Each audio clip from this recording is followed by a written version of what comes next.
Good evening, folks. Welcome back to my channel again. I'm Cemil Turan, and today I'm going to debunk the myth of Trenbolone's 500 to 500 anabolic to androgenic ratio. I know there are many physicians or doctors who claim that Trenbolone is super androgenic and it grows prostate 5 times higher than testosterone, but unfortunately or fortunately, depends on how you look at it, it's not true at all.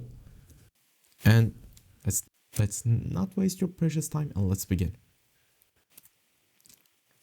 If you take a look at the structure of the Trenbolone, it has three double bonds instead of one, which instead of 3 bonds. If you take a look at the structure, Trenbolone has 3 bonds instead of one on nandrolone. It is a nandrolone derivative, and the chemical name is estra 4911 triene 17 beta all 3-on. As you can see, it's an estrane. It has one less carbon than androstanes. It has double bonds between the carbon positions of 4 to 5, 9 to 10, and 11 to 12. And it has 3 ketone and ketone at 3 position, a ketone group at 3 position, and a hydroxyl group at 17 beta position. And by the way, it's also progestin, and there are very similar oral contraceptive medications on the market that has a very similar structure to Trenbolone. And as you can see, on the left side there is old school deca, or also known as nandrolone, and on the right side we have the Trenbolone. The Trenbolone is a nandrolone derivative that lacks the hydrogen at 19th position, or it depends on how you look at it. It might be 10th position too. And also it has additional 2 double carbon bonds. So Trenbolone is a 19-year testosterone derivative drug, as I've said. And also it's a very strong progestin again, and its progestational properties are stronger than nandrolone. And by the way, Trenbolone, that structure, it seems like a 5-alpha reducible and aromatizable, and it looks like an aromatase substrate, but none of those are correct. It is not 5-alpha reducible, and also it is not aromatizable, or it does not aromatize at all. And that's why it's sometimes referred as steroidal SARMs. And you might wonder, where does the claim of 500 to 500 reading come from? And the source is Julius A. Vida's Androgens and Anabolic Agents book. And it's a great book, by the way. If you're interested in androgens and chemicals, I highly recommend you to read it. And by the way, that book was published in 1967. And that legendary book has been an encyclopedia for underground lab manufacturers, or the ones who just want to pass a drug test, like the one we saw in Balco scandal in early 2000s. And that book was ahead of its time, and possibly included over 4/5 of the possible and practical modifications of testosterone, 19-testosterone, and DHTs. By the way, the book also contains unique androstenedione, estradiol, and gonane structures too. And uh, as you can see, Trenbolone is not the only drug that has the 500 to 500 reading. As you can see on the chemical has which has the code of E56. It does not have a cyclohexane. It has a cyclopentane on ring A. In other words, it does not have an A ring, and it still has the same reading of 500 to 500 with Trenbolone. And the important here is the most important part. In that book, they compared the every androgen almost the either testosterone propionate, or methyl testosterone, 17 alpha alkylated 17 alpha methyl testosterone. And that was not, unfortunately, that was not the case for the Trenbolone. They compared Trenbolone to nortestosterone. Does it sound similar? Does it resemble something? It is 19 nortestosterone. It is nandrolone, or also known as DECA.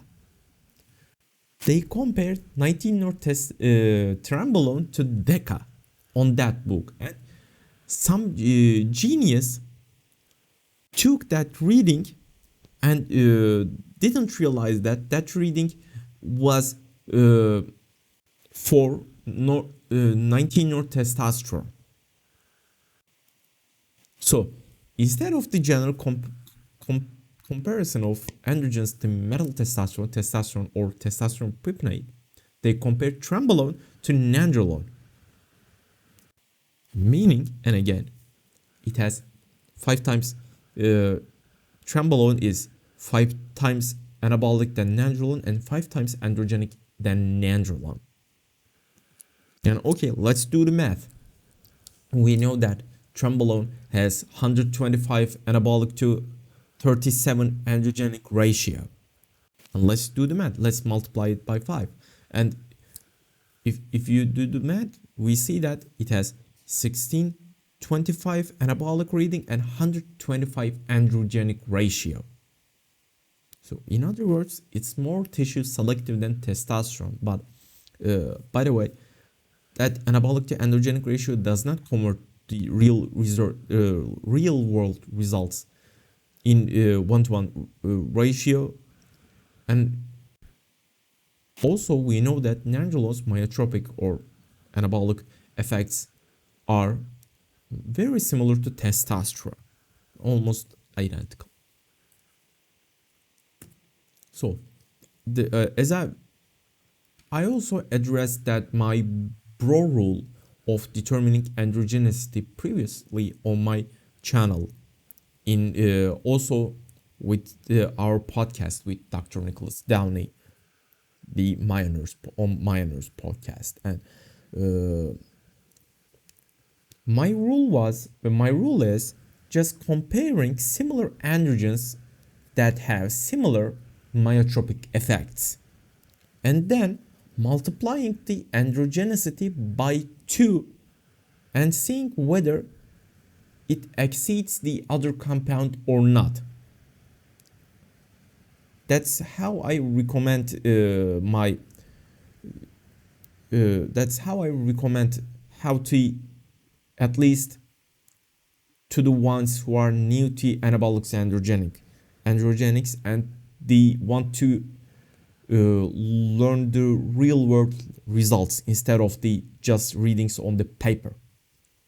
So again, if you want to, you can do the math on nandrolone too. Let's say multiplying the 37 androgenicity by 2, which is 74. You get 74 by multiplying 37 by 2, and obviously it is less than 100 androgenic reading of testosterone, thus having less androgenicity than testosterone in real life. not just on paper. And let's apply the same concept to Trenbolone. It has 125 reading of androgenicity, right? Let's multiply it by 2 and you get 270. And it still has less androgenicity than 500 reading of testosterone. As we know, it has 5 times anabolic and 5 times androgenic than nandrolone. And also we know that nandrolone and testosterone has similar myotropic effects. Why not to multiply both of them with 5 and compare them this way? And the end result is 270 is much lower than 500 androgenic reading, and thus makes Trenbolone more tissue selective. You might ask that, Cemil, do you have any proof, any scientific proof of your claims? And yes, I do. And this is from a 2011 study that compared Trenbolone to gonadotropin, essentially on castrated rodents. And as you can see,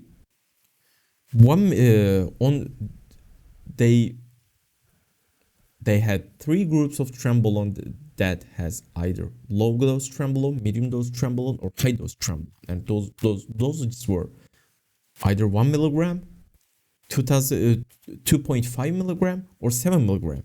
And also there was a testosterone group which they administered 7 milligram a week. And as you can see, at 1 milligram a week,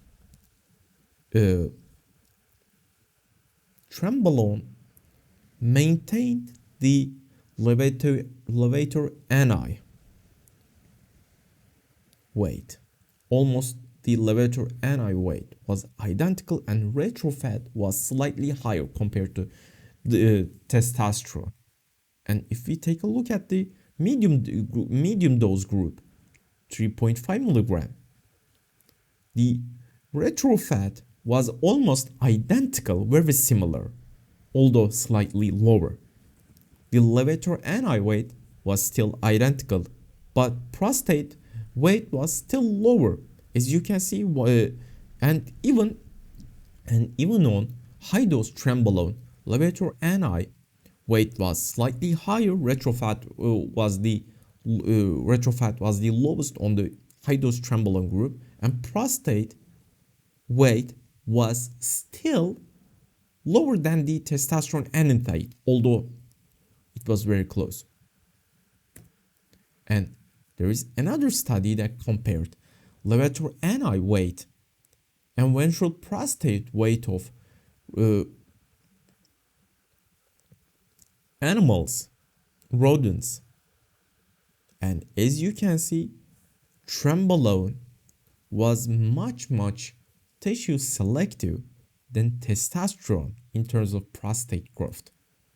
The prostate growth almost remained identical to original reading, the reading on the beginning, but levator ani weight kept going higher and higher and higher, while anabolic to androgenic comparison of testosterone was almost identical, very similar to 100 to 100 reading we know.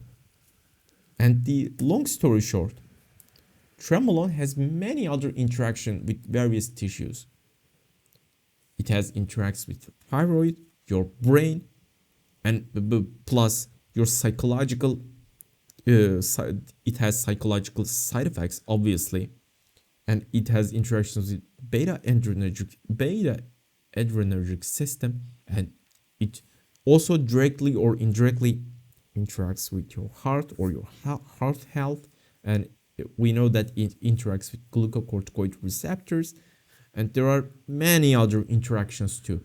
Long story short, the conclusion is Trenbolone is more tissue selective than testosterone, but it does not necessarily mean that it is much safer than testosterone, or it has the same safety. It has the same. It is as same. It does not necessarily mean that it is as safe as testosterone. So if the next time you see a physician or medical doctor or someone who claims that Trenbolone has 500 to 500 reading, you can easily say that they know nothing about Trenbolone or androgens, anabolics. So that's all, guys. Thank you guys for watching again. And if you like this video, don't forget to comment, share, and subscribe. And please leave a comment. And I would like to know what you think about Trenbolone, or I would like to hear your experiences with Trenbolone. As always, till next time, take care and have a great day.